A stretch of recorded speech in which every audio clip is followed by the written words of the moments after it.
Rama Rama Hare Hare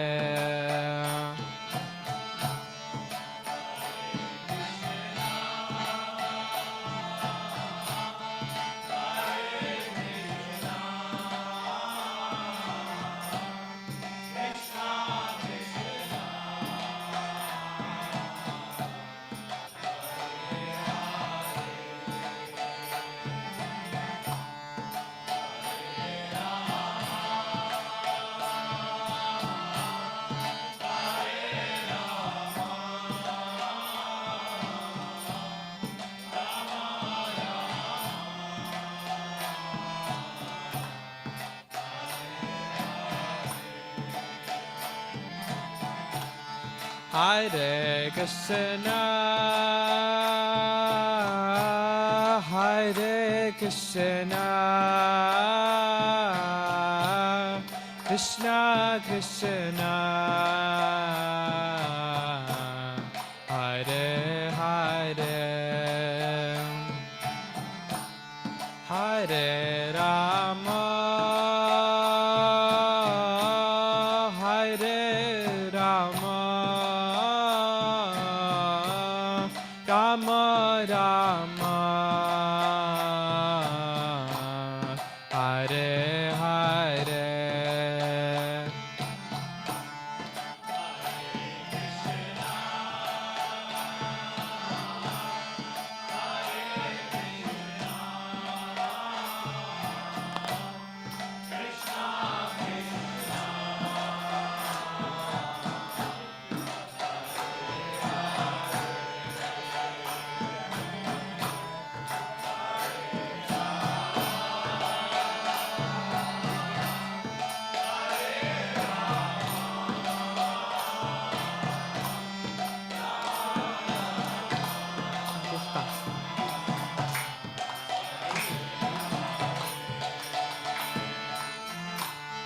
Hare Krishna, Hare Krishna, Krishna Krishna, Hare Hare, Hare Rama, Hare Rama, Rama Rama, Hare Hare,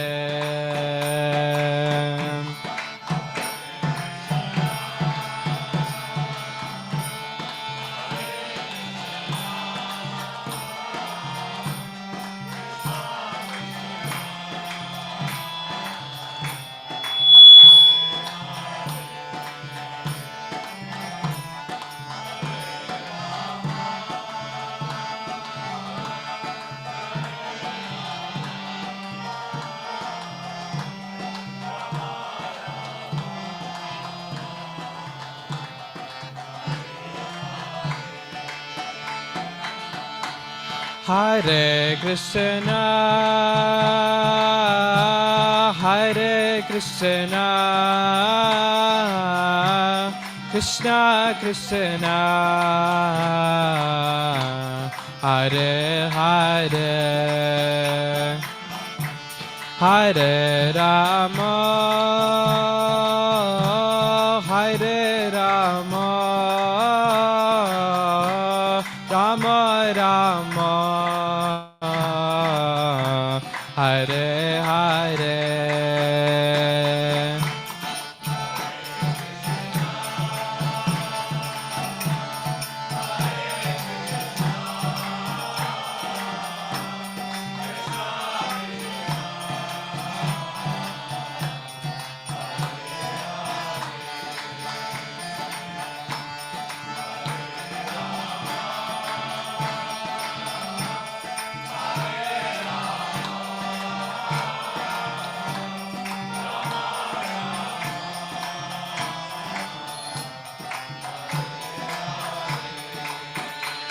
Oh, Hare Krishna,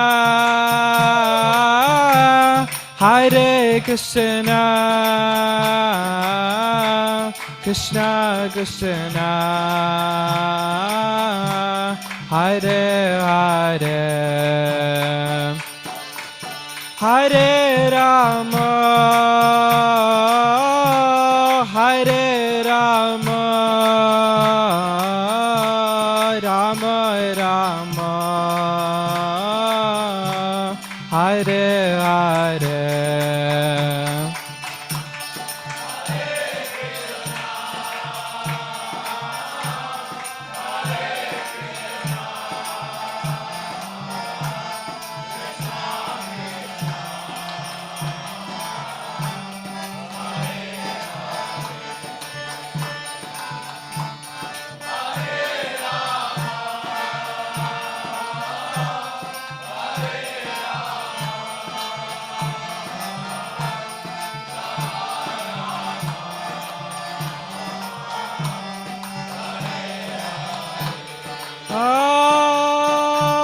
Hare Krishna, Hare Krishna, Krishna Krishna, Hare Hare, Hare Rama, Hare Rama, Rama Rama, Hare Hare.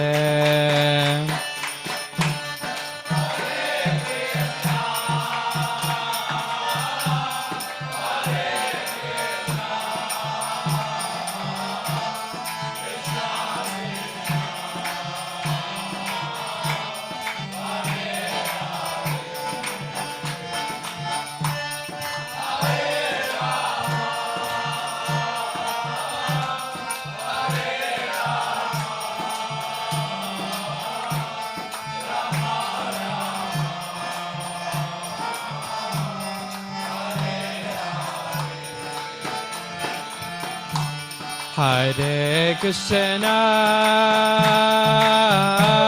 Hare Krishna, Krishna Krishna, Hare Hare, Hare Rama, Hare Rama, Rama Rama, Hare Hare.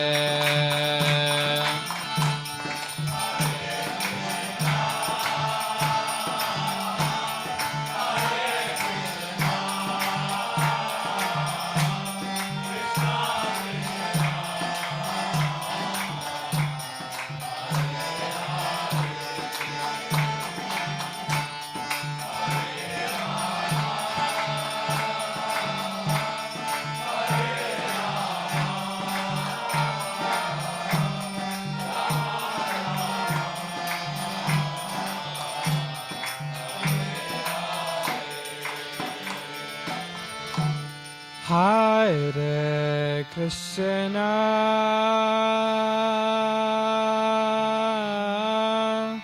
Hare Krishna,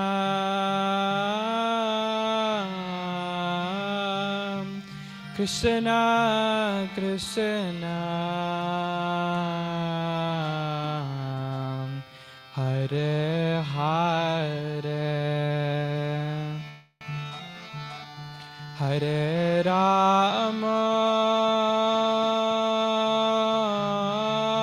Hare Rama, Rama Rama, Hare Hare.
Hare Krishna. We are very happy today. We would like to welcome Shankarananda Prabhu. Shankarananda Prabhu got introduced in Krishna consciousness in the year 1992. The time I was almost sort of born, that time he took up Krishna consciousness. So you can imagine, he's very senior Vaishnava. And he got initiated by His Holiness Radhanath Swami Maharaj in 1995. And he was as a brahmachari in the Chopati ashram. And after that, he has been conducting many seminars, ethics seminar, time management, self-management. After that, he moved to New Vrindavan in Virginia, where he had co-opted the Gopal Gardens. And also he's astrologer and Vastu expert. And here he is in Sacramento now he's staying. And he's also the board member of that coming soon temple in Sacramento. So somehow Prabhu comes every month, but somehow it was not fitting. But luckily the planets all came together. And we are very fortunate. I was so happy when Rajivan Prabhu called and said Prabhu is coming and we could arrange a program. So we are very happy, and we will. In fact, this hall also that you see is the mastermind is actually Shankaran Prabhu. It was his idea that we should have like a hall here. So we would like to welcome Shankaran Prabhu by loudly chanting 3 times. Hari Bol, Hari Bol, Hari Bol.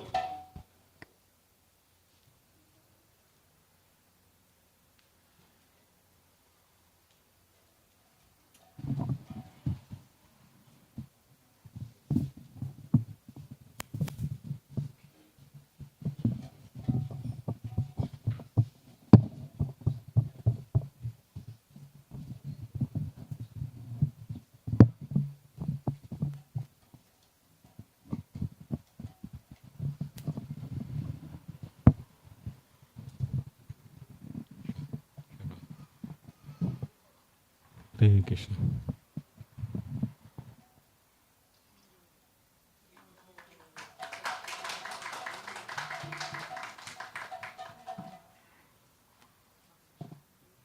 Hari Om. So thank you very much, Ajit Chaitanya Prabhu. And thank you very much for all of you taking out your time on this Friday evening. I know it's a long weekend, and many of the people must be having traveling plans, but all of you chose to come. Thank you so much. Would like to thank Achyuta Chaitanya Prabhu and Anjali Mataji and also Kishori, for opening their homes to all of us to come together and hear and chant Krishna's glories. Thank you very much, Prabhu. So let's express our gratitude to Achyuta Chaitanya Prabhu and Mataji and Kishori by loudly chanting 3 times. Hari Bol, Hari Bol, Hari Bol. Thank you, Prabhu. Jaya Radha Madhavam Kunja Bihari Gopi Janavallabham Girivaradhari. Jaya Radha.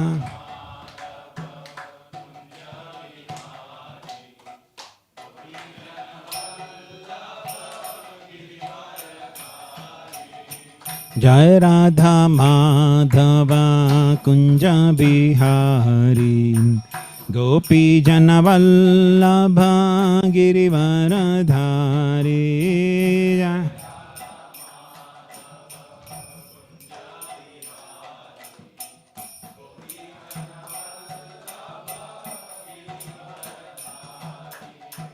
Yashodanandana Brajajana Ranjana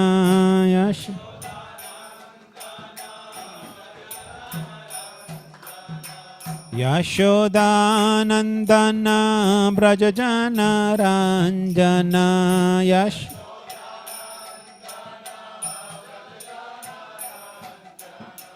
Yamuna Tirang Vanachari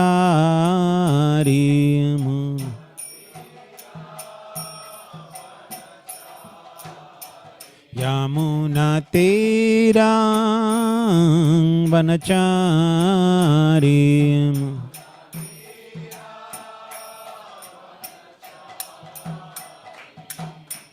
Jai Radha Madhava Kunja Bihari Gopi Jana Vallabha Girivaradhari Jai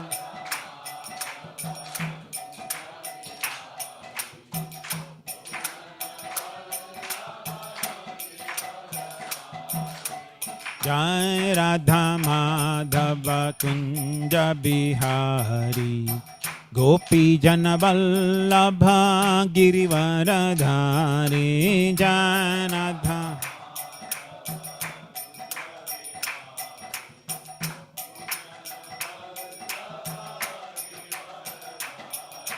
Jai Radha Madhava Kunja Bihari Gopi Jana Vallabha Girivaradhari Jai Radha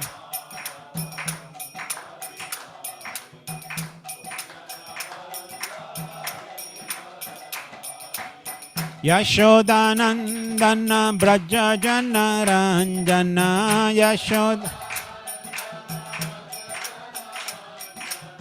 Yashodanandana Braja Jana Ranjana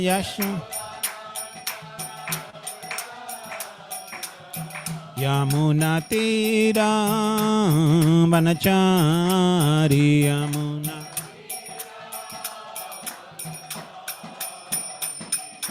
Jai Radha Madhava Kunja Bihari Gopi Jana Vallabha Girivaradhari Jai Radha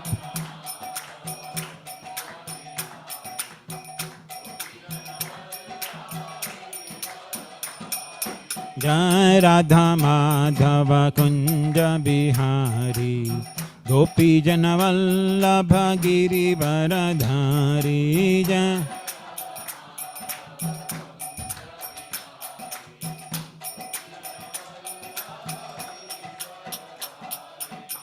Hare Krishna, Hare Krishna, Krishna Krishna, Hare Hare, Hare Rama, Hare Rama, Rama Rama, Hare Hare, Hare Krishna.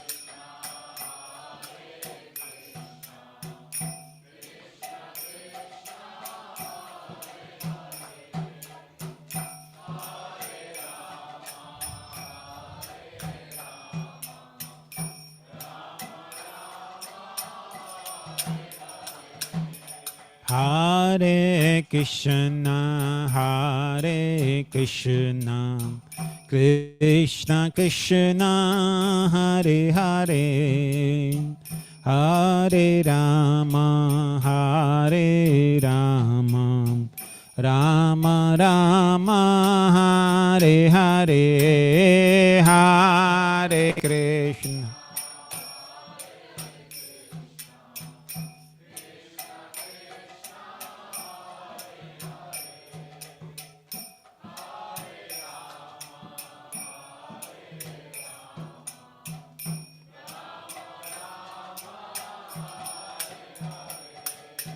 Hare Krishna, Hare Krishna, Krishna Krishna, Hare Hare, Hare Rama, Hare Rama, Rama Rama, Hare Hare, Hare Krishna.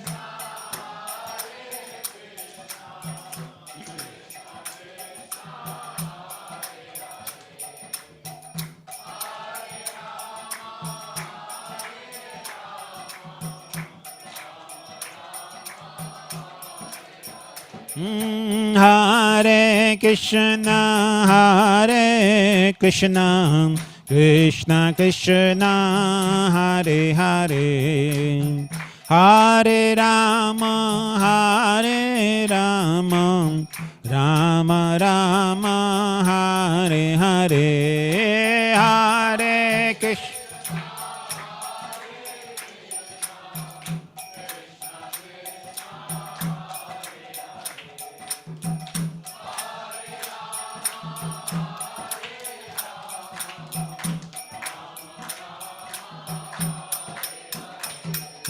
Hare Krishna, Krishna Krishna, Hare Hare, Hare Ram, Ram Ram, Hare Hare, Hare.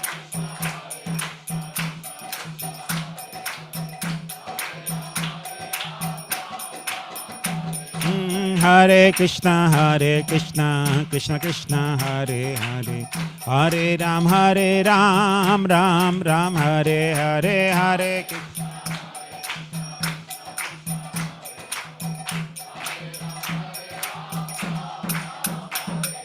Hare Krishna, Krishna Krishna, Hare Hare, Hare Ram, Ram Ram, Hare Hare.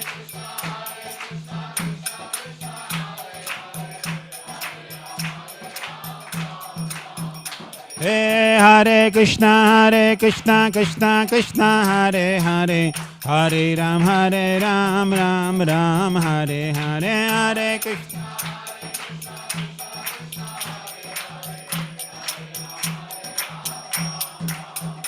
Jaya Prabhupada,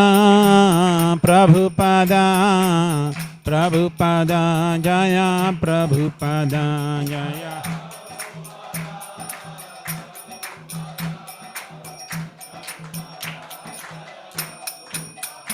Hari Bol, Hari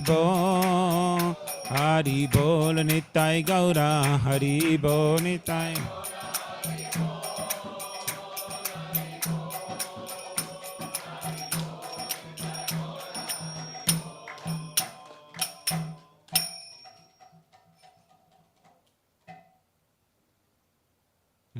Jai Om Vishnupada Paramahamsa Pariyujikacharya Shtotra Shad Sri Srimad Abhay Chanabinda Bhaktivedanta Swami Srila Prabhupada Ki Jai. Jai Om Vishnupada Paramahamsa Pariyujikacharya Shtotra Shad Sri Srimad Bhakti Siddhanta Saraswati Goswami Maharaj Srila Prabhupada Ki Jai. Ananta Koti Vaishnava Vrinda Ki Jai. Namacharya Srila Haridas Thakur Ki Jai. प्रेम से कहो श्री कृष्ण चैतन्य प्रभु नित्यानंद श्री अद्वैत गदाधार श्रीवासादि गौर भक्त वृंद की जय. श्री श्री राधा कृष्ण गोप गोपीनाथ श्याम कुंड राधा कुंड गिरि गोवर्धन की. ब्रजभूमि वृंदावन धाम की जय. मायापुर नवदीप धाम की जय.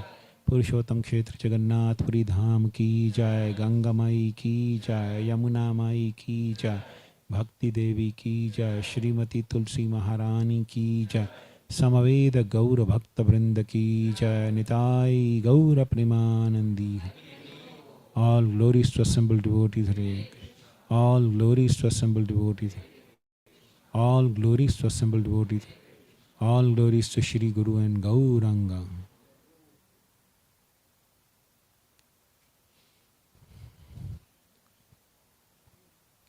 Om Namo Bhagavate Vasudevaya.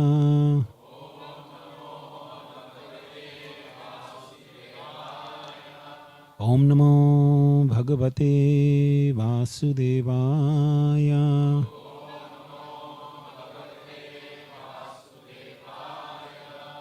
Om Namo Bhagavate Vasudevaya.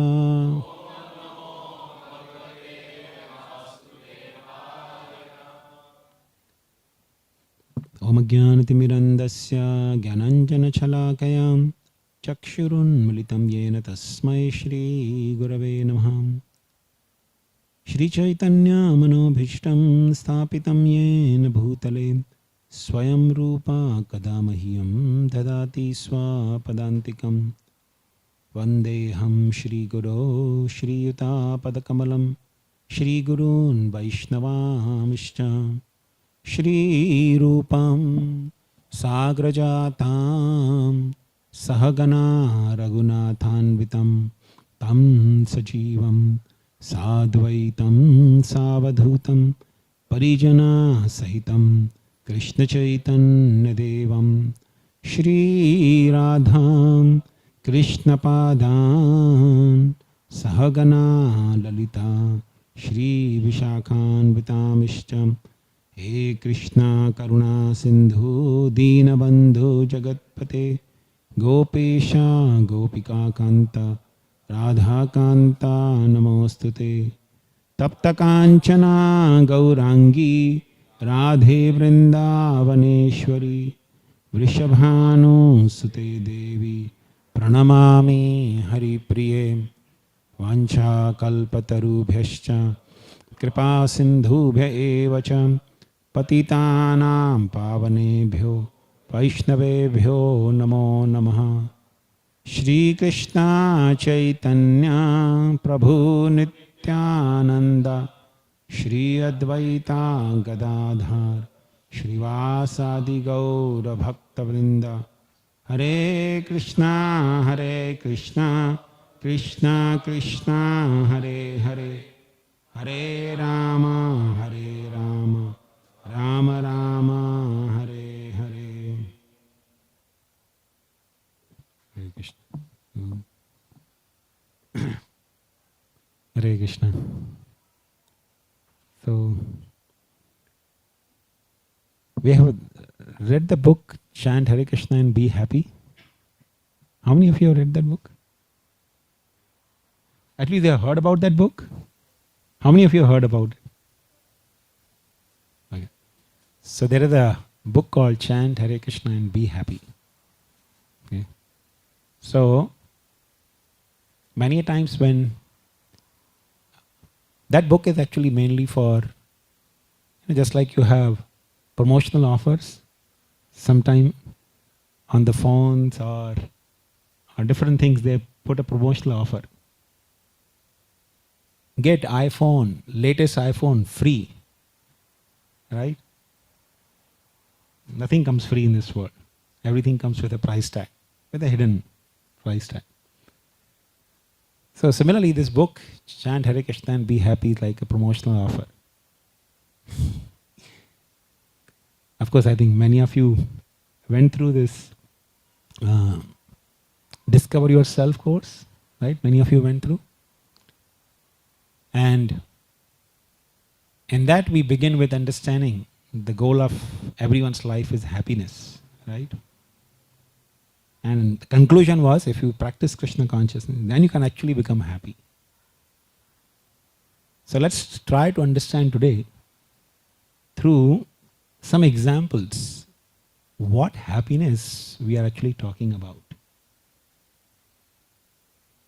Because many people develop some notion, okay, happiness, whatever happiness I'm looking for, I can get it here. Okay. But in order to get the happiness, we have to understand what happiness we are talking about. Chant Hare Krishna and be happy is actually an absolutely true statement. It's not just to allure everyone. It's actually true. But we have to understand the proper perspective. So there are two things in this world: pleasure and happiness. Actually, English is not a language which can give us a lot of options as we have in Sanskrit language. So there is a particular word called suprasidati. In Sanskrit, it's a word called suprasidati. In fact, there's a verse in Srimad Bhagavatam, in the first canto of Bhagavatam.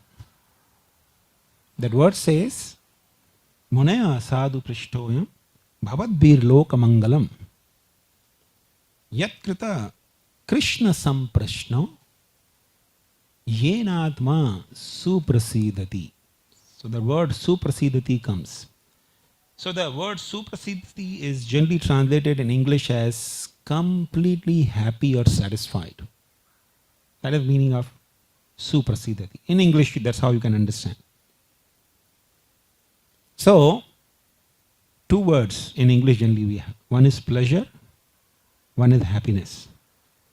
So before I explain, I would like to know from all of you. Can anyone say what is the difference between pleasure and happiness?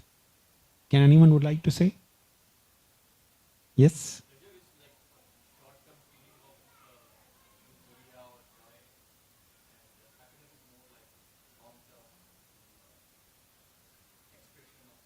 Very good. Pleasure is something short term and happiness is long term. Anyone else? Yes? Excellent. That's also another dimension. Pleasure is bodily and happiness is more on the mental level. Okay? Say for example, I'll try to substantiate both of your points is I am getting some pleasure by eating something that I like. I am putting some gulab jamun in my mouth. It's giving me pleasure, right? How long that pleasure lasts for? As long as gulab jamun in the mouth. Once it goes under the throat, pleasure is finished. Okay? Then you have to take another, right? And another. And if you keep taking, after some time, that pleasure also disappears, even though you have gulab jamun in the mouth. Right? So that's pleasure. It's and the exact word for the pleasure in Sanskrit is bhoga. More precisely, Krishna says in Gita as samsparshaja bhoga. Yehi samsparshaja bhoga. Dukkha yona evate. So this bhoga is called sparshaja bhoga. Ja in Sanskrit is used in the terms of janma. Wherever you see ja is used in the sense of janma. Janma means born, right? So sparshaja means which is born of sparsha. So the gulab jamun is touching my tongue and there is some pleasure developed because of that. So this is called sparshaja bhoga. Pleasure which is born of coming in contact with something. So all the pleasures in this world more or less like sparshaja. They are derived because of coming in contact with something or someone. All kinds of pleasures. And you know, the contact is generally temporary. You cannot have contact permanently with anything or anyone. You know, even if you get the best car, would you like to sit in the car whole day and night? Right? You want to get out of it. So you have sparsha for some time, you have contact with the car for some time, but then you want to get out. Right? So that is pleasure. Pleasure is born because of contact with some things or someone. Even people you come in contact with, you may be longing to marry a person. A man may be longing to marry a girl, but after marriage he wants to get out of home, right? You don't want to be in the home all day. Similarly, lady will be. I remember, a few years back I used to travel a lot. So my wife is like little magician. So she said, I will use some Vastu techniques to bring you home so that you don't travel. So she did some parigar, and here I am at home day and night. She said, you are sitting too much in the home, you want to get out.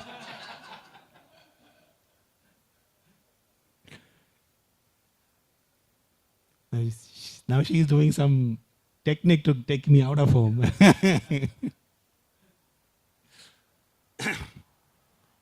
But that's how the pleasures are. Pleasures are born because of coming in contact. And they have beginning and end. But happiness is something, as precisely somebody pointed out, more on the mental level. So you hear that, some near and dear one of yours got something that they were longing for a very long time. Suppose some of your relatives, they were not having children. So with very long time after, lot of trials, they somehow they got a child. So you feel, oh, I'm feeling happy for them, right? Or,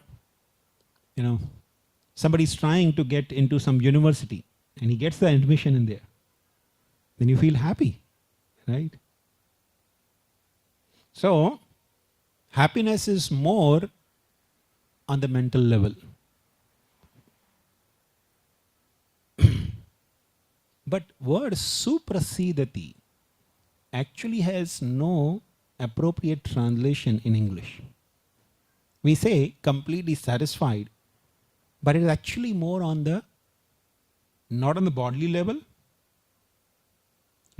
pleasure on the bodily level, happiness on the mental level or mind level of mind, but suprasidati, the satisfaction is on the level of the soul. So, when we say chant Hare Krishna and be happy, that is actually on the platform of soul, not on the bodily platform, not on the mental platform either. It is actually talking about the pleasure on the platform of understanding that we are not this body, but we are spirit soul. And that happiness is to be derived by practicing Krishna consciousness. Every other happiness, when the bodily platform or mental platform has a beginning and end. Even mental platform, it has a beginning and end. But this happiness, it is actually everlasting. It has no beginning and no end. No limits. Even if you have unlimited, still there is a scope of enhancing and increasing that happiness, which is little difficult to even comprehend or even understand, because we don't have experience of anything like that in this world. And that happiness is, as this particular verse of Bhagavatam says, Krishna samprashno. When you speak about or when you come in contact with Krishna, then that satisfaction or that happiness is arised. That happiness is not arised by any other means. It is only arousing when you come in contact with Krishna. Coming in contact with Krishna doesn't mean, oh, Krishna is not in front of me, so how do I come in contact?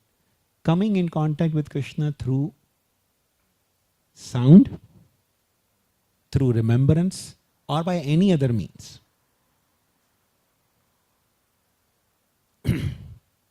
So this process of Krishna consciousness is actually to bring us to a platform where we experience that happiness on the platform of soul.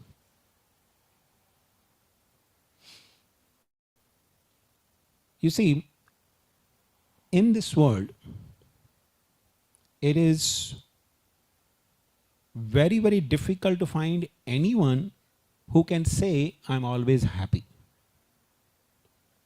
I remember one of our mentors, Radha Gopinath Prabhu, he used to always give this definition of happiness. He says, happiness means, something that you want and you get it. But that's a half definition. The full definition is, you don't get what you don't want. It's not enforced upon you. That's a complete definition of happiness. Happiness means I should get whatever I want and I should not get what I don't want. Right? That's true definition of happiness. Now in this world, it's very difficult to say anyone to be happy by that definition. Right? No one can say that I'm actually happy. No. Elon Musk, at one point of time, he decided he wants to buy Twitter. But then he changed his mind. But he was forced to buy. Right? So, this is how this world is. No. But true happiness is, by that definition, is very difficult to find in this world.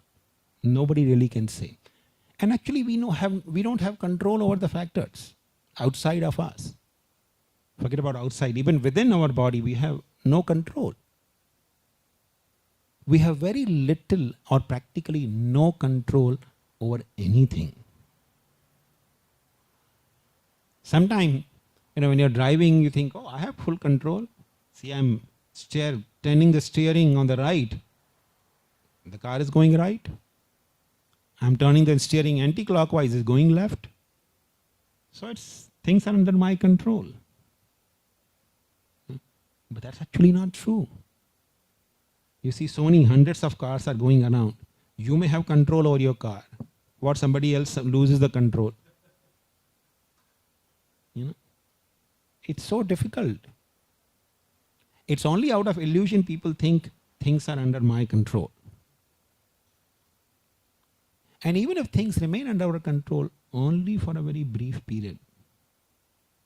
The moment you realize actually things are under control, they are out of your control.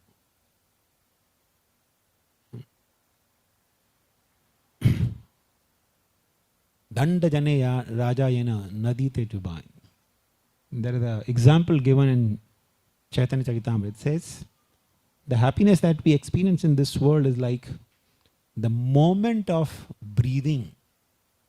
So ancient times, nowadays of course, those kind of punishments are not even heard about. All you do is just put people in prison and provide them food and medicine and everything. Just restrict them. But in ancient times, kings used to have different ways of punishing people. So people used to be afraid of, being caught or doing any criminal activity. So Chaitanya Charitamrita gives the example. What happiness in this world is like. So kings in the ancient time, they used to punish the prisoner or somebody who has done some serious crime. Soldiers would take the person to the river and push the person inside the water, push his head inside the water. And he's not able to breathe. Put him inside for a considerable amount of time. And take him out so that he just one breathe and again put him inside. So the person, when he's taken out for a moment to breathe, he thinks, this is such a great relief, such a great happiness. Now just imagine, we are sitting here and breathing so nicely. Do you feel it's a happiness? But for a criminal like that, who's being punished in that way, that moment of breathing is happiness. This is exactly how this world happiness is. If you really want to try to analyze your life, try to analyze how many moments you have been having, how long in your life you have been having things you think are going as per your plan. Generally not, for very long, right? So, we don't have actually really any control over anything outside of us. But what we can control is how we respond to the external circumstances. So this Krishna consciousness is all about training us how to perceive and see the things and how to react to the circumstances in life without disturbing the peace of your mind.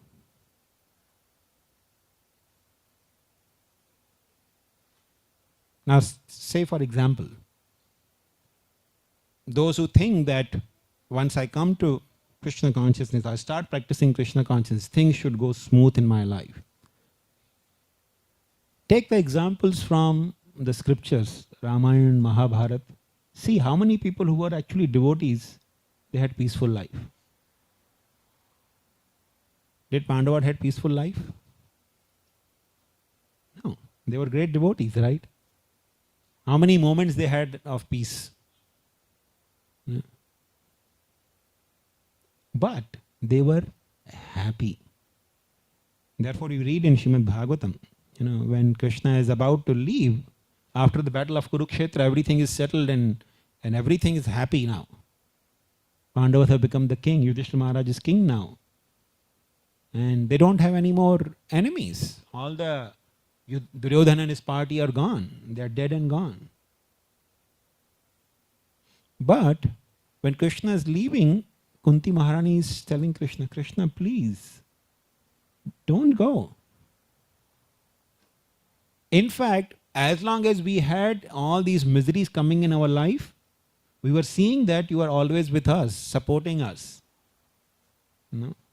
But now since miseries are gone and you are going, I pray that let the miseries continue in my life. Let disturbances continue in my life so that we will have you in our life. Because having you, having Krishna in our life is actually true happiness.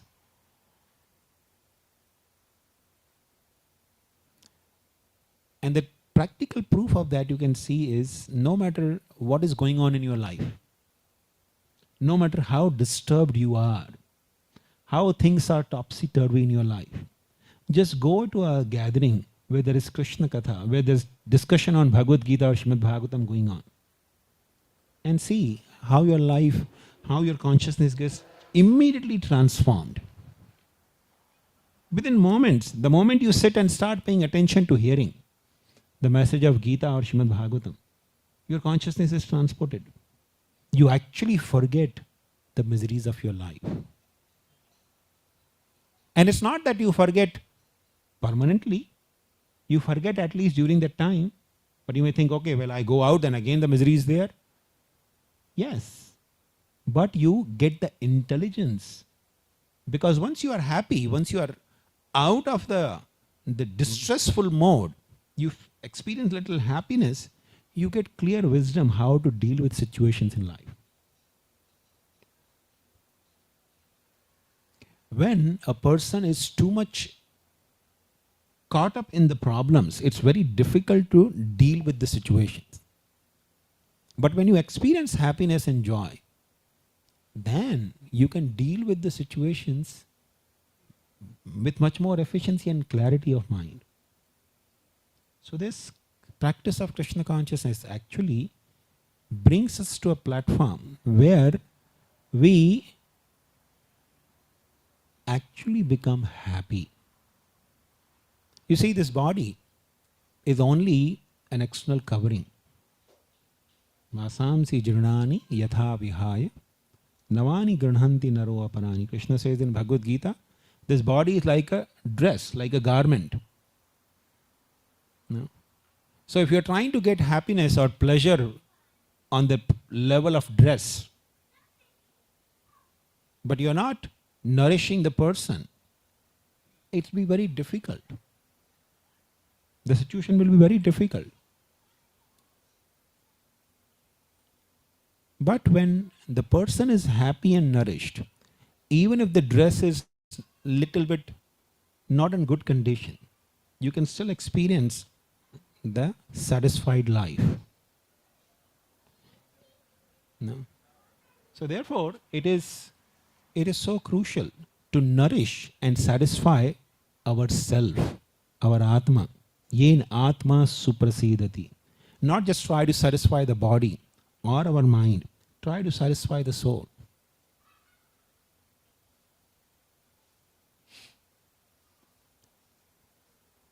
Actually,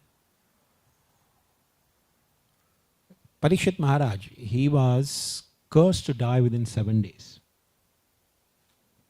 And the moment he heard that within 7 days I'm going to die, immediately he put his son in charge of the kingdom because he was a king. So he left his kingdom, immediately put his son as in charge of the kingdom, and he went on the bank of river Ganga and started inquiring from saintly persons, what is the goal of a person who is about to die? What's the goal of life for a person who is going to die soon, within 7 days? What should be the priority for such a person? And there were different saintly persons, they had different views. But then, when the son of Vyasadeva arrived, Shukdev Goswami arrived, everybody stood up and unanimously agreed that whatever Shukdev Goswami says will be the appropriate thing to do towards the end of one's life. So Parikshit Maharaj inquired from Shukadeva Goswami, what should be the goal of a life for a person who's going to die soon? And that is when Shukadeva Goswami began narrating Srimad Bhagavatam. Tasmad Bharat Sarvatma Bhagavan Ishvaro Hari Shrotavya Kirtitavyascha Smrtavyascha Ye Chatha Bhayam. Shukadeva Goswami began his instruction by saying, my dear king, Tasmad Bharat Sarvatma Bhagavan Ishvaro Hari. One should Shrotavya, one should hear about whom? Not about politicians, not about movie stars. Hear about Shrotavya Bhagavan Ishvara Hari. You should hear about Bhagavan. You should hear about Hari, who is also Ishvara, who is the supreme controller. Shrotavya Kirtitavyasya Smrtavyas. You should try to remember him. You should hear about him. You should speak about him. You should remember him. If you desire to be fearless. Yechatam bhayam. Ichatam akuto bhayam. If you want to be completely free from fear, then you should do this. So, remembrance of Krishna actually makes us fearless. Shukadeva Goswami was about to die in 7 days, being bitten by a snake. But after hearing Srimad Bhagavatam for 7 days and night, he was completely free from fear. He had absolutely no fear. He confirmed that toward the end of Bhagavatam. Actually, in the beginning of Bhagavatam itself, he confirmed that I don't care whatever takshak or the magical snake that Brahmana boy has created. Let him come and bite me immediately. My dear Shukadeva Goswami, you just continue narrating Krishna's Leela, Krishna's pastimes. Because hearing about Krishna is the remedy which makes us completely free from all fears and makes us fully satisfied. Yen Atma Suprasidati. Become happy on the platform of the soul. And then, whatever circumstances we may be in, they will not be able to really disturb us. We will be completely free from disturbances. And situations will come in everyone's life.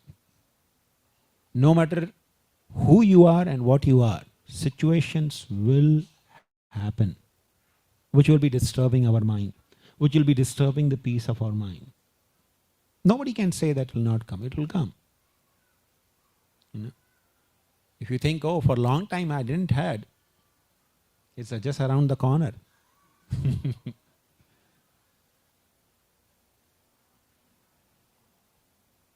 In fact, disturbance in this world appear like forest fire. Nobody goes to set the forest fire. This summertime started, you will hear. One day you get up early in the morning and you see a lot of smoke outside.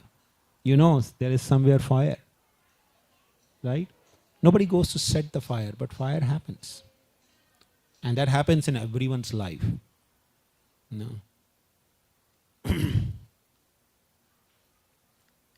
It happens even in the lives of parikars of Krishna. The Krishna's associates even happens in their life. When 5,000 years ago Krishna was personally present, or Krishna appeared in this world as son of Vasudeva and Devaki, even Vasudeva and Devaki were not free from their disturbances.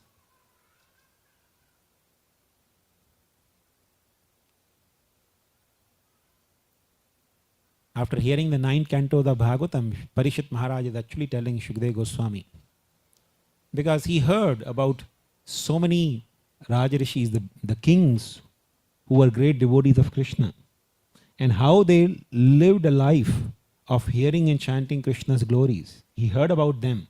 But now he wanted to hear about Krishna. So he told actually Shukadeva Goswami, my dear Shukadeva Goswami, No. You already told me about the narrations of all these different kings and different incarnations of the Lord. Now I want to hear only about Krishna. Please tell me pure Krishna Katha now. I want to hear only about Krishna. Because Parikshit Maharaj is also feeling little grateful or gratitude towards Krishna, especially for form of Krishna. Because Krishna was exceptionally merciful to the family of Parikshit Maharaj. Pita Maha Me Samare. He said, my dear Shukdev Goswami, on the battlefield of Kurukshetra, it was Krishna who actually protected my grandfathers. Pita Maha Me Samare, Devavrata Adis Timingalai. On the battlefield of Kurukshetra, where my 5 grandfathers, of course, Parikshit Maharaj was the grandson of Arjun, but he regarded all 5 Pandavas as his grandfathers. So he said, my grandfathers, the 5 Pandavas, on the battlefield of Kurukshetra, they were actually had to face great warriors like Bhishma, Drona, Karna. They were all like big, big Timingalas. You know what is Timingala? Timi is one of the creatures which lives in the ocean. It's very huge.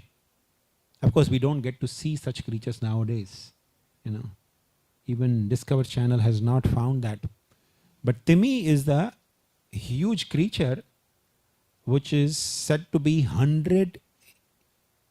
800 miles long.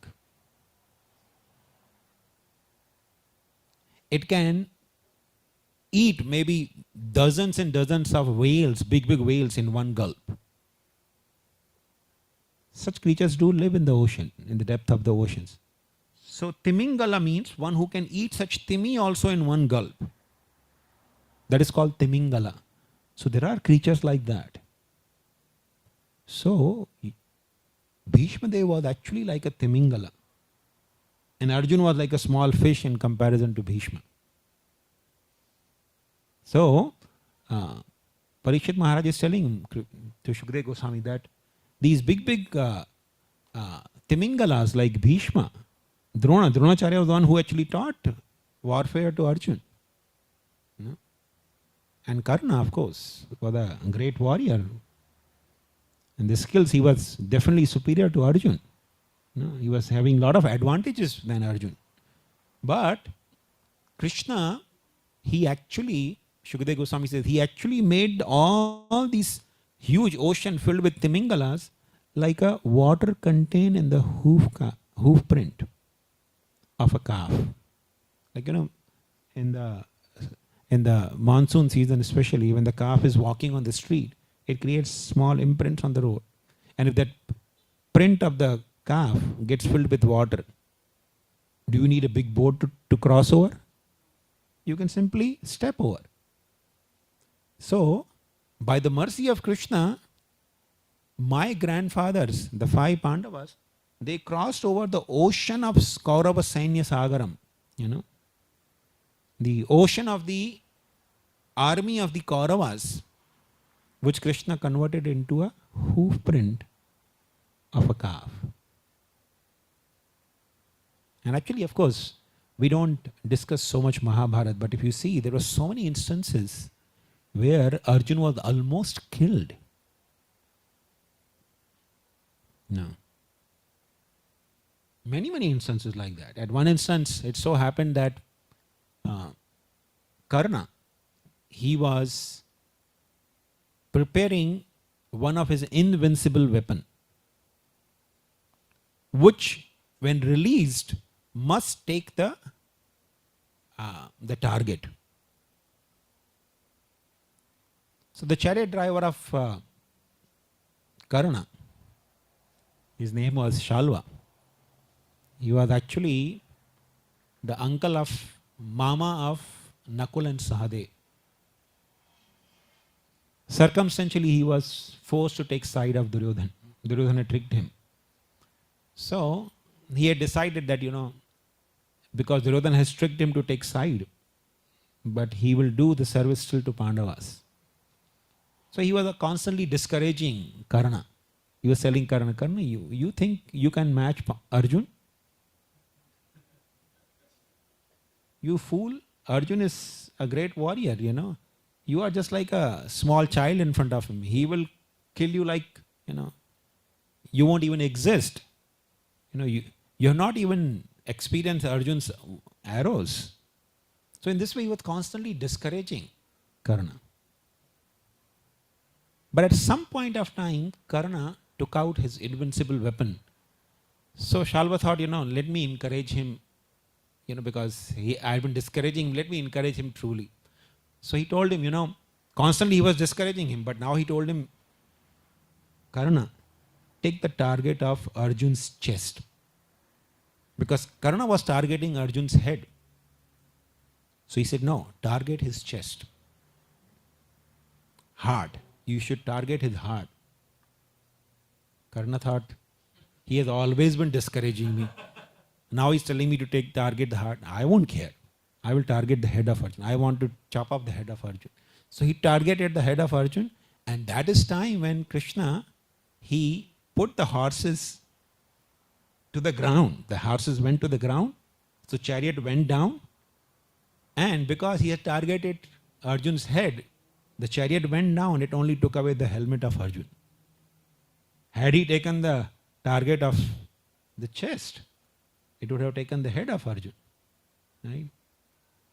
So in this way, the Shalva, he actually discouraged Arjun, Karna, constantly. But many such instances where Krishna actually protected Arjun and the Pandavas. It was truly like an ocean of warriors, which Pandavas would not have been able to. And another instance was Jayadratha. We know Bhishma was a warrior which could die only when he desires. If you go with such a boon on the battlefield, just imagine, you can die only when you desire and you go to battlefield. Everybody will run away, right? But Jayadratha was another warrior who had benediction from his father. What benediction he had? Actually, one time he went to his father. Because in ancient time, kings used to be kings. They were actually Raj Rishis. They were saintly persons. They had powers to give blessings. So Jayadratha's father was also a great Raj Rishi. So Jayadratha once went to his father, who was living in the forest that time. He said, my dear father, give me a boon like Maharaj Shantanu gave to his son Bhishma, that he will die at his own will. So give me also boon like that.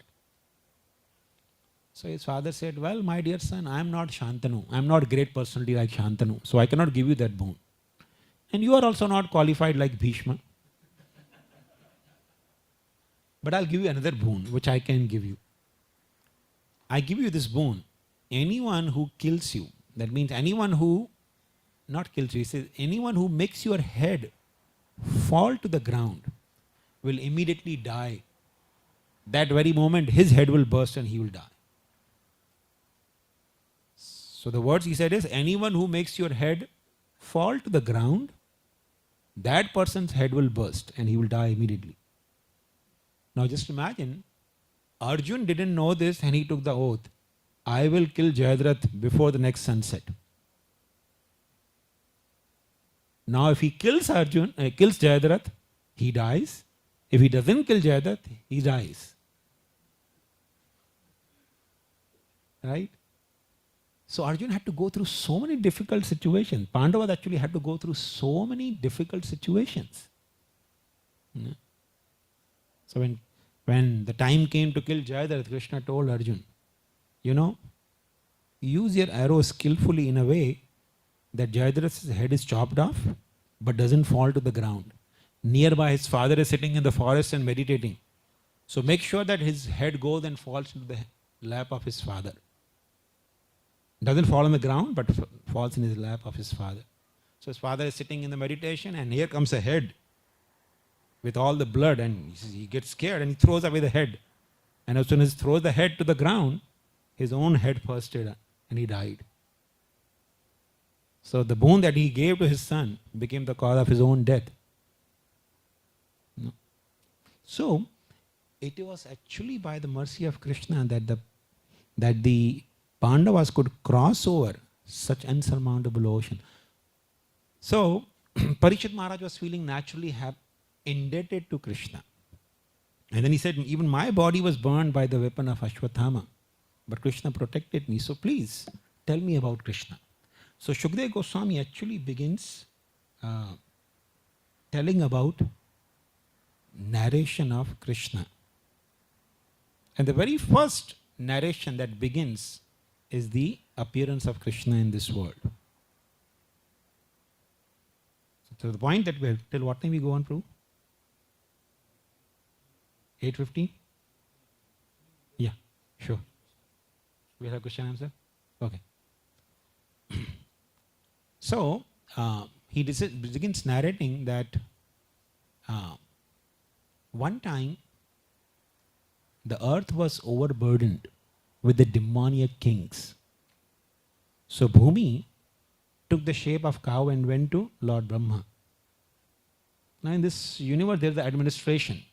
People generally think only in our country or in our region there is administration. But this universe is governed by different personalities. There is a proper administration in this universe. So whenever there is a disturbance, the presiding deities of those planets, they can complain, they can go and lodge the complaint. So Bhumi, the presiding deity of the earth, she took the shape of a cow and went and complained to Brahma. No. And she told the plight to Brahma, and Brahma understood that, my job is to create. This is the problem of maintenance. So I'm not going to put my hand in maintenance. You see, in the office also sometime, if you are playing particular role and somebody else comes with another role having problem, if you put your hand there, you get sucked into. So Brahma didn't wanted that. He said, let the person, they're saying in Hindi, jiska kaam usi ko saaje, dooja kare to gota khave. So whoever has his job, let them do. I'm not going to do. So he took Bhumi and all the demigods, including Lord Shiva, to Lord Vishnu, to Kir Sagar, and he said, my Lord, there is a problem here. They prayed to Lord Vishnu, and Lord Vishnu said, I am aware of the problem. I am soon going to appear. So all of you demigods appear in the Yadu and Rishni Vamsha, and I will appear, and you can assist me in killing all the demons and reducing the burden of the earth. So,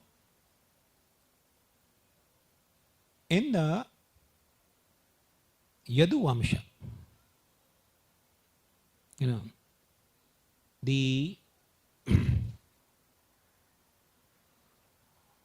there was a king named Shurasena. His son, Vasudev, he was getting married to Devaki. Because we don't have much time, I'm not going to details, but we are coming to the point how the difficulties come in everyone's life, including associates of Krishna. So Vasudeva and Devaki, they are getting married, and Devaki is cousin sister of Kamsa. And Kamsa was one of the most demoniac, ruthless person of his time. No. So, but he was having a lot of affection for his cousin sister, Devaki. And therefore, he took the role of a chariot driver. He started riding the chariot of Vasudeva and Devaki. Because the custom, when a girl gets married, the brother goes with the sister to leave her to her in-laws' place.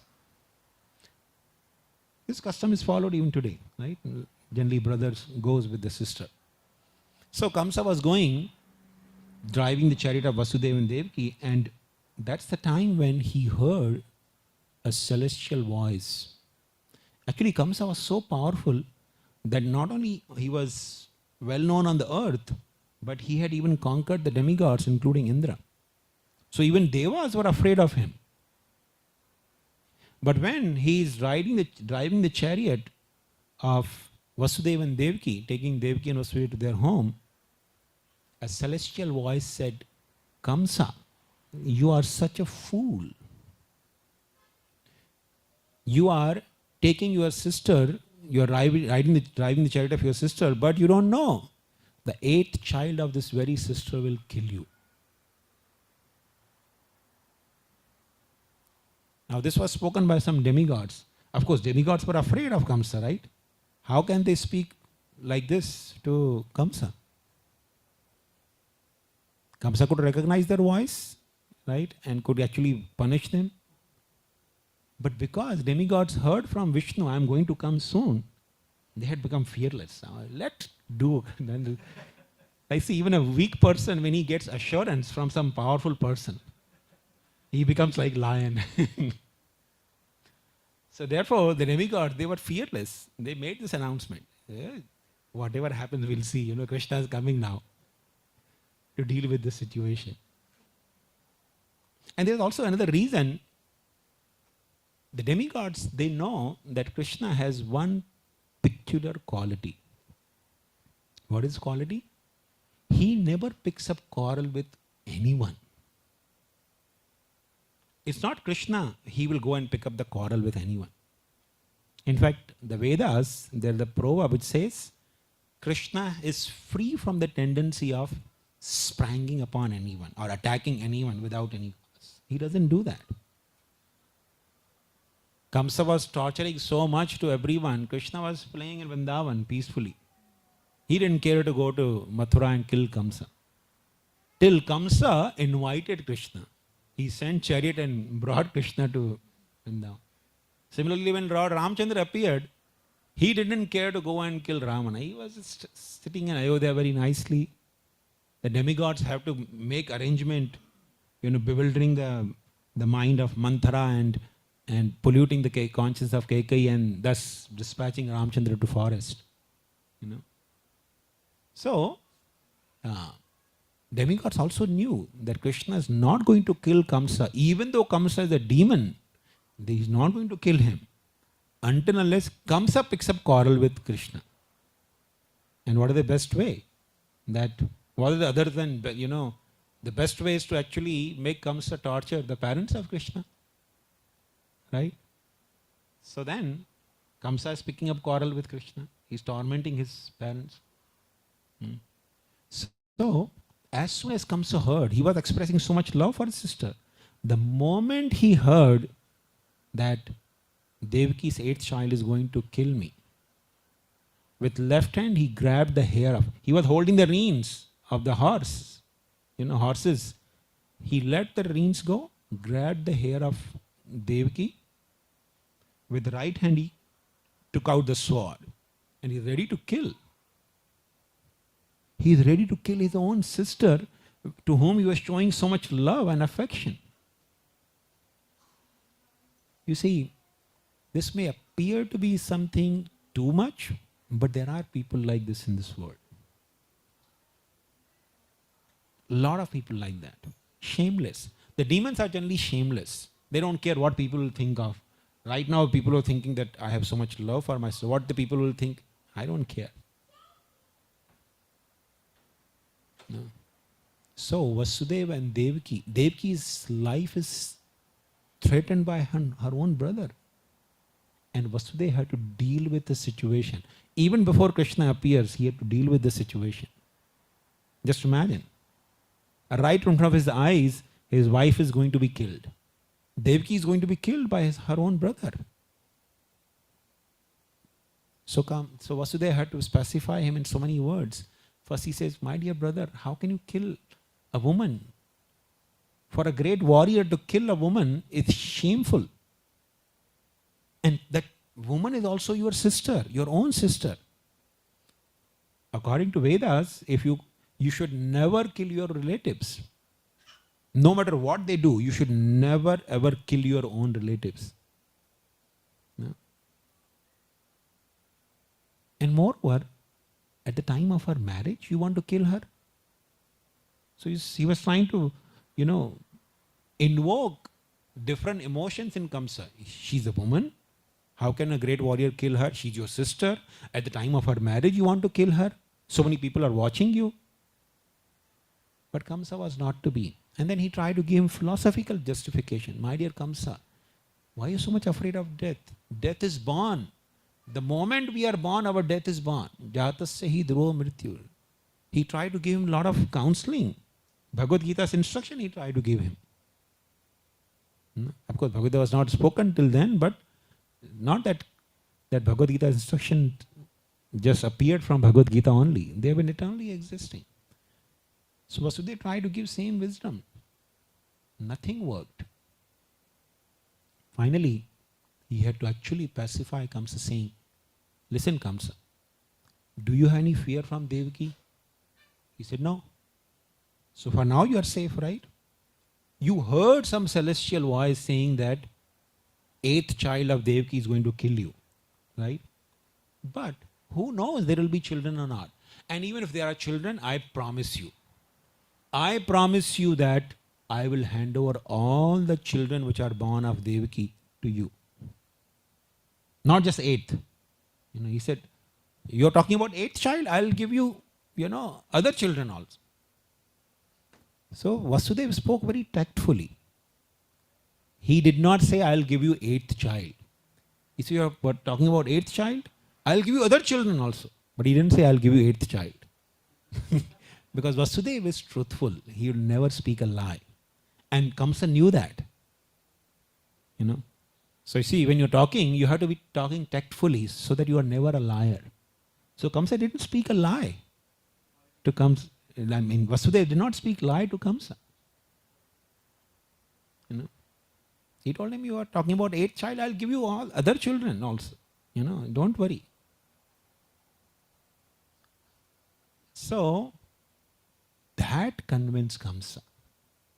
So just imagine, even to become the father and mother of Krishna, Vasudeva Devaki had to go through so much. The fear of death. Kamsa inflicted fear of death on Devaki. And then he killed the 6 children of Devaki and Vasudeva. Is it an easy thing to go through? No. But Vasudeva and Devaki, they didn't think, what kind of God is he? He's not protecting our children. And people think like that sometimes. I've been doing so much devotion and God does not protect my child, does not protect my wife, my husband. No. It's not that when you start practicing Krishna consciousness, things will go as you wish. No. Things will still go, completely maybe opposite to your wish.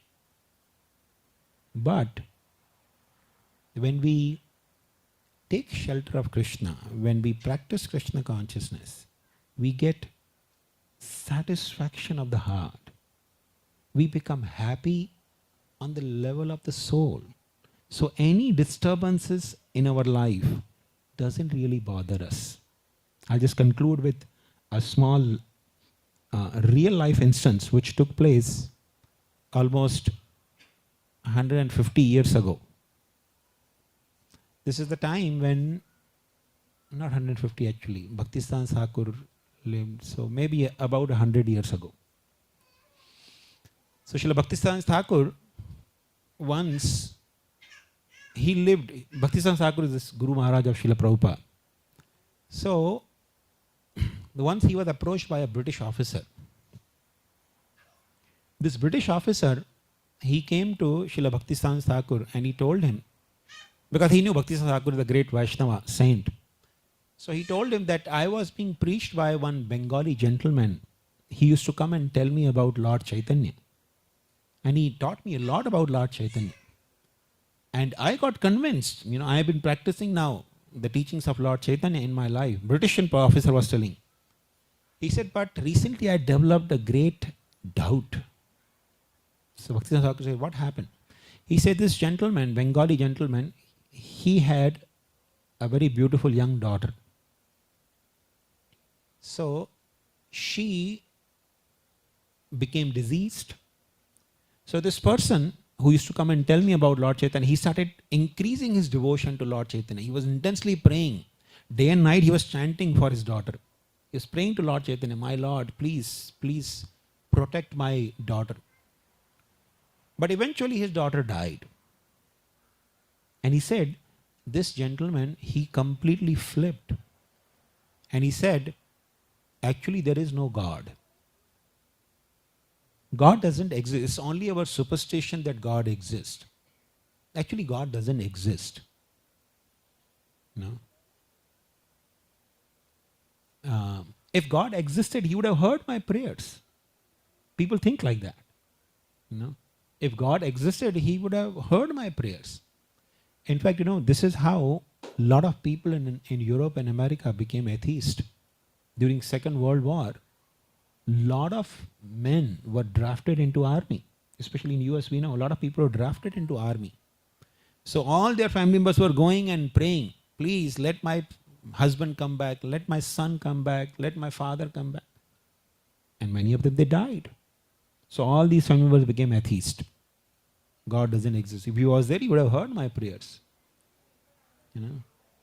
God didn't tell them to go to battlefield. Right? They were forced by karma.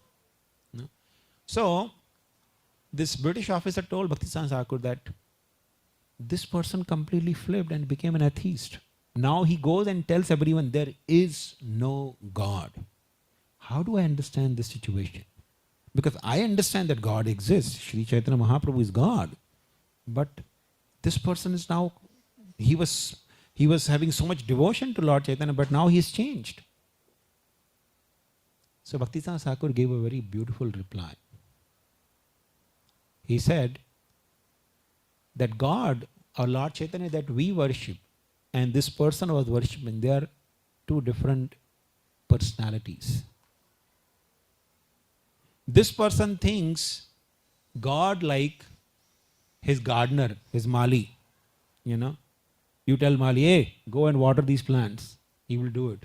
So for him, God is like that. Hey, listen my prayers. This is not how you approach Krishna. This is not how you approach God. You don't approach God with a business mentality. I've been chanting your names, so see, make sure that, I have $1 million in my bank. I've been, chanting your names and see, I have so much quarrel in my home. Make my wife or make my husband, conducive to me. No.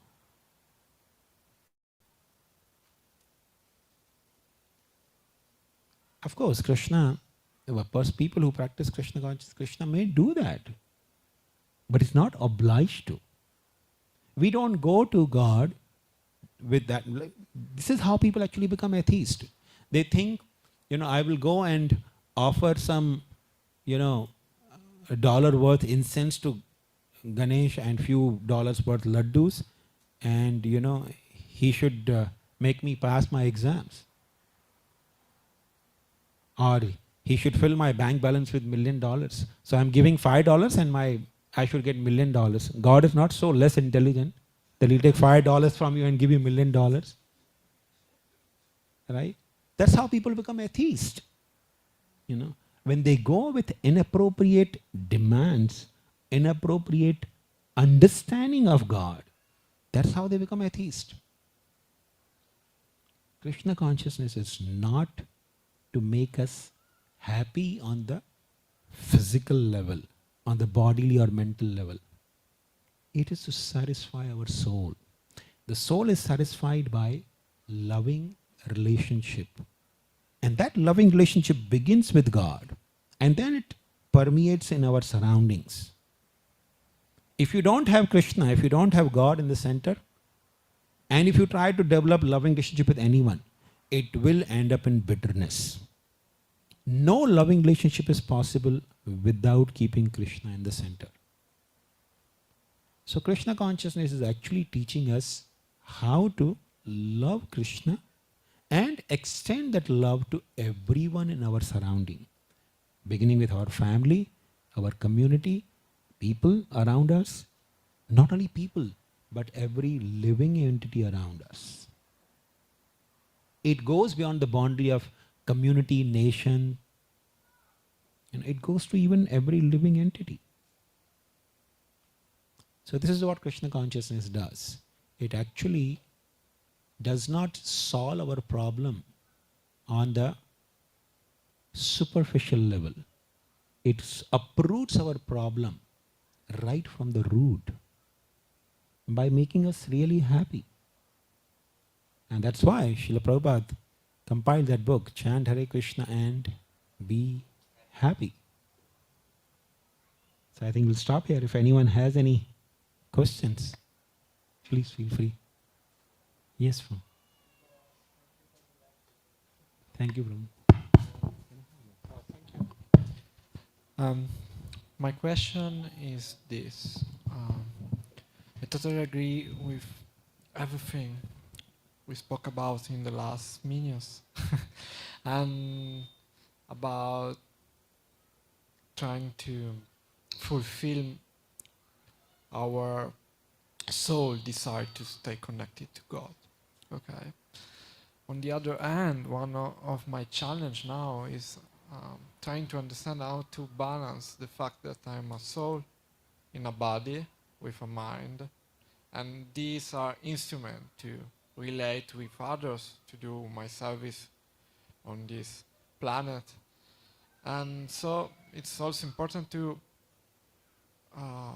keep care, I think, about our mental health and body health. So my question is how to balance these three levels, the satisfaction of the souls and the body and mental health. Because the risk is to neglect the body, neglect the mind, and then burn out in a sort of sense. I think that it's important to take care of all the three levels, because we are not only one in this moment. Of course, Absolutely. we are souls, but, Absolutely. but we have also a mind and a body, and we can't neglect them and say, okay, I don't need to take care of them anymore. Absolutely. Yeah. Actually, thank you. Actually,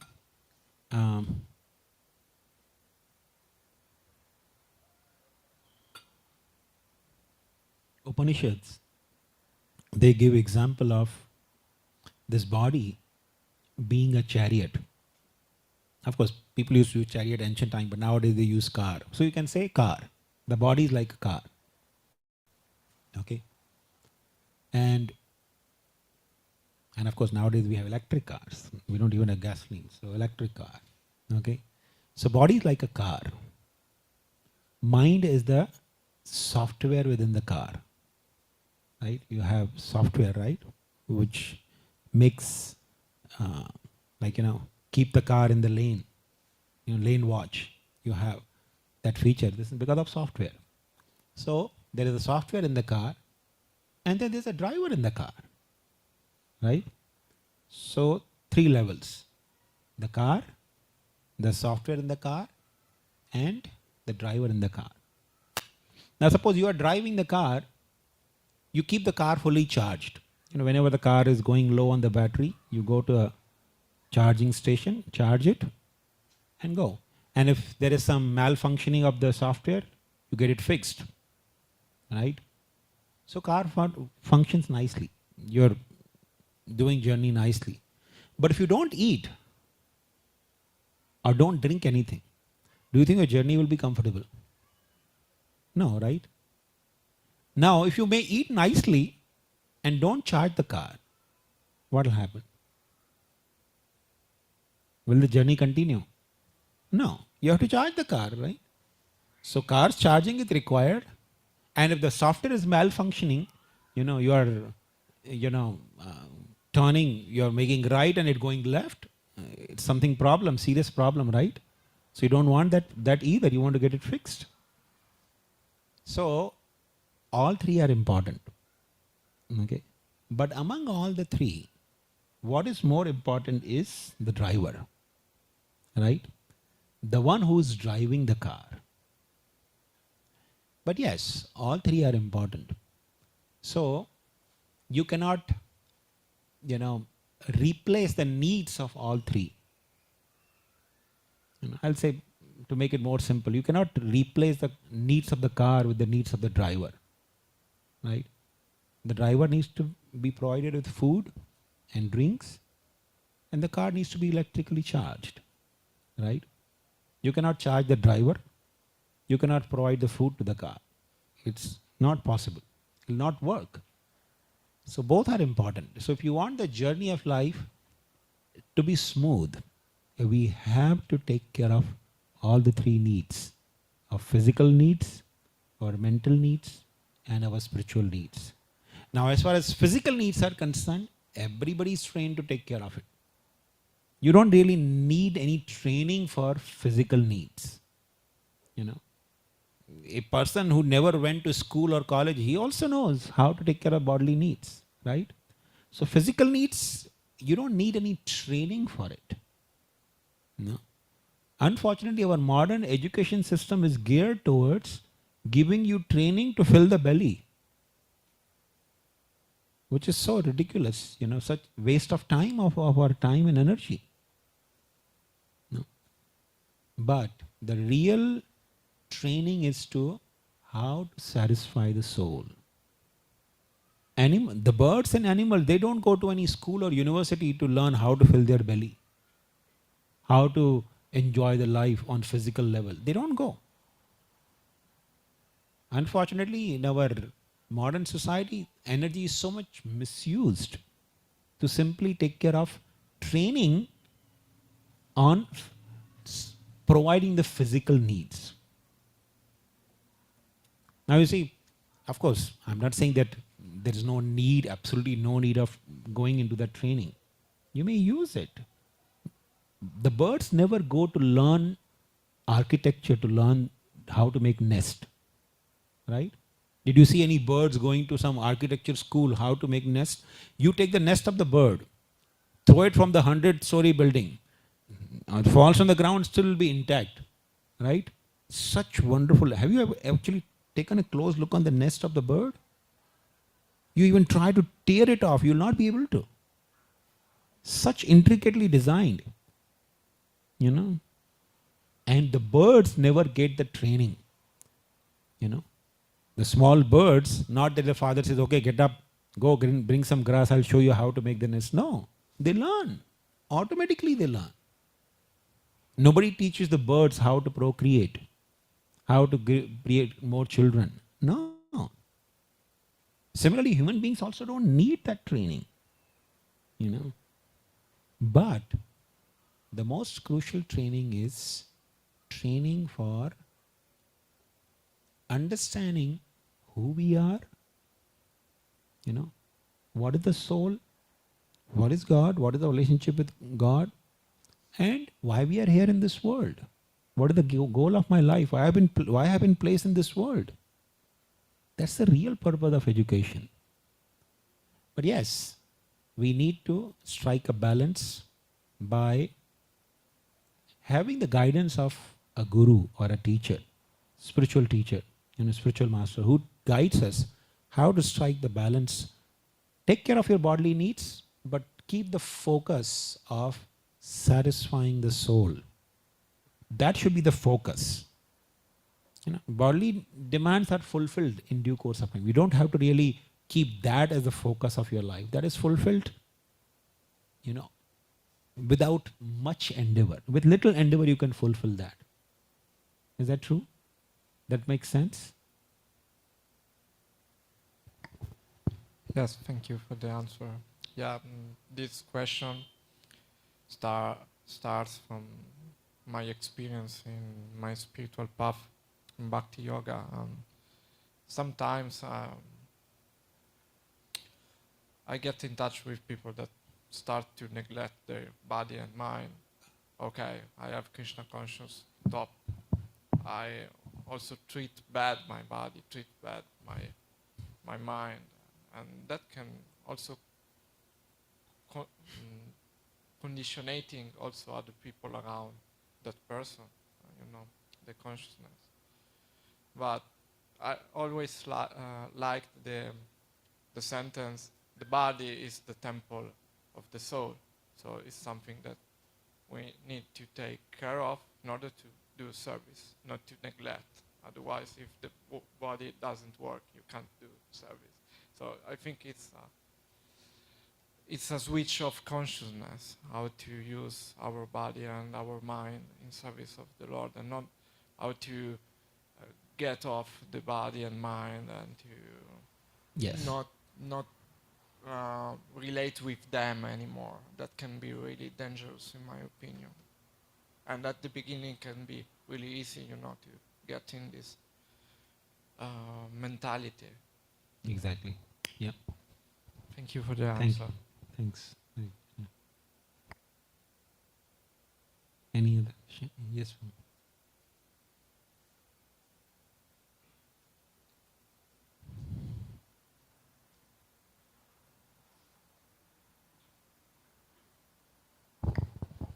Hare Krishna, Prabhu. Thank you so much for that wonderful class. So, Prabhu, in the beginning of the class, you mentioned about like happiness, satisfaction, and pleasure. Yeah, we are able to hear. And Prabhu, you mentioned that happiness and pleasure are more on the bodily terms. That pleasure is like in contact with something or someone, and happiness is more on mental.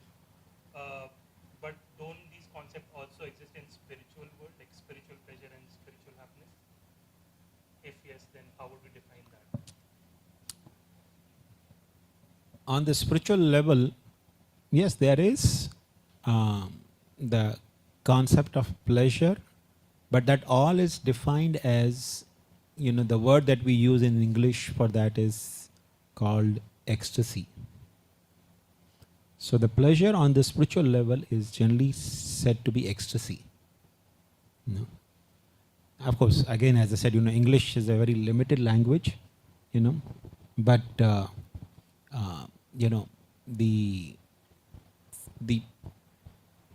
happiness on the level of the soul is actually defined by different words.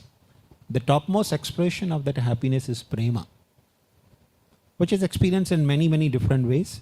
But the prema is the love that is experienced on the level of the soul. Of course, the love word is very much misused nowadays. People think the pursuit of carnal pleasure is love, but love has actually nothing to do with that. Love is a very dynamic emotion which is expressed through physical service. So it's physical activity, which is expressed through.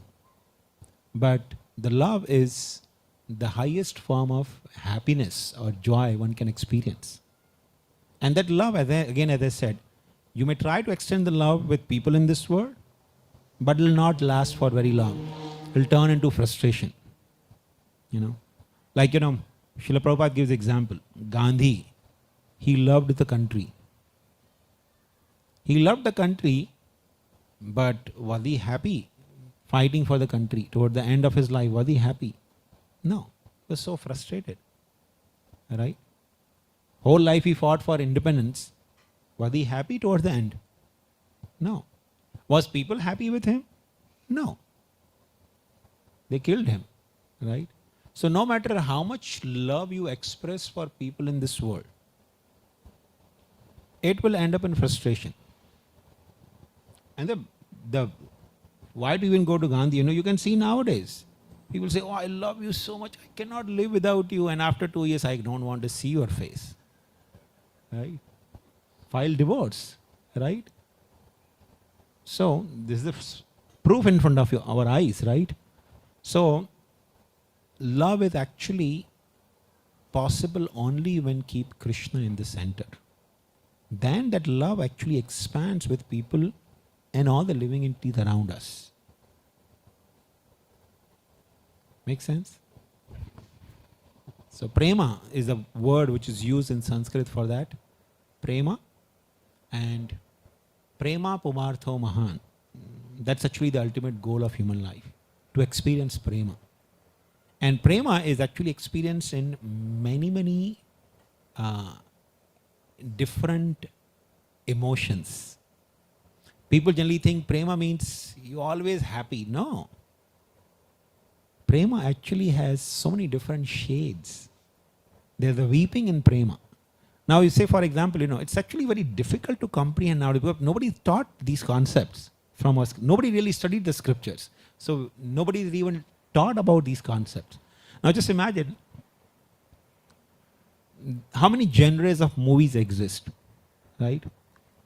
So sometimes people want to see some horror movie. Horror movie means you feel horrified, right? So when you're actually watching a horror movie, you're getting scared. Are you actually unhappy being scared? No. The very fact you are going to watch a horror movie, that means you want to experience happiness being scared, right? Sometimes you want to see some family drama, a lot of emotions, and you see people crying, watching movie and shedding tears. Are they unhappy? No. They are actually experiencing some happiness, right? Of course, what you are seeing on the screen is all imaginary, nothing to do with the reality. All the imaginary emotions just to bring some emotions in you. Some fear, some happiness or some distress. But you are actually basically enjoying. Whether you are weeping, you are scared or you are laughing, you are basically enjoying, right? But in the spiritual realm also, there are different emotions which are actually experienced in prema. When a person develops love for Krishna, there are different kinds of emotions one experiences. So sometimes there is the laughter, sometimes there is crying, sometimes there is fear. Like when Mother Yashoda sees Krishna in the coils of Kaliya, Kaliya has bound Krishna in the lake. She's feeling scared to death. My son is going to die. She's almost at the verge of death. Before Krishna dies, she's at the verge of death. You see, mothers, they have that emotion, right? When they see the child is almost in the verge of death, she will die before that. So that's actually an emotion of fear. No? But that is not distress.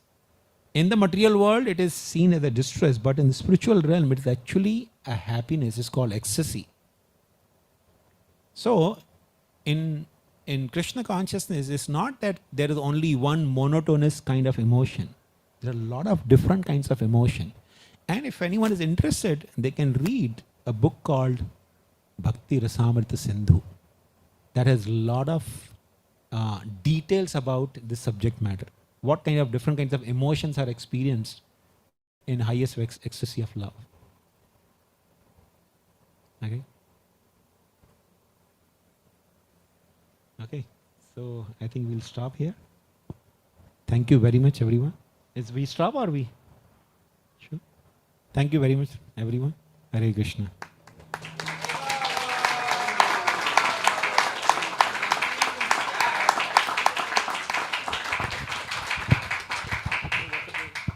What's next?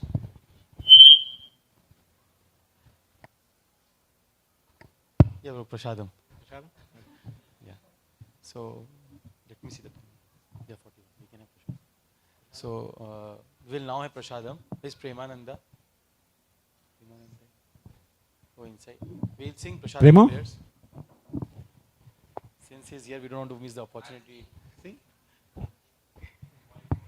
Mahaprashade Govinde Nama Brahmane Vaishnave Salpa Punya Vratam Rajan Vishwaso Naivajayate Sharira Vidyachal Jadendriya Taheka Jive Fele Vishesagare Taramadhe Jivayati Lobhamaya Sudurmati Take Jeta Katina Samsare Krishna Barodayamay Karibara Jivajay स्वप्रसाद न दिलो भाई से अन्नामृत पाओ राधा कृष्ण गुण गाओ प्रेमेडा को चैतन्य निताय जय निताय शिल प्रभुपाद की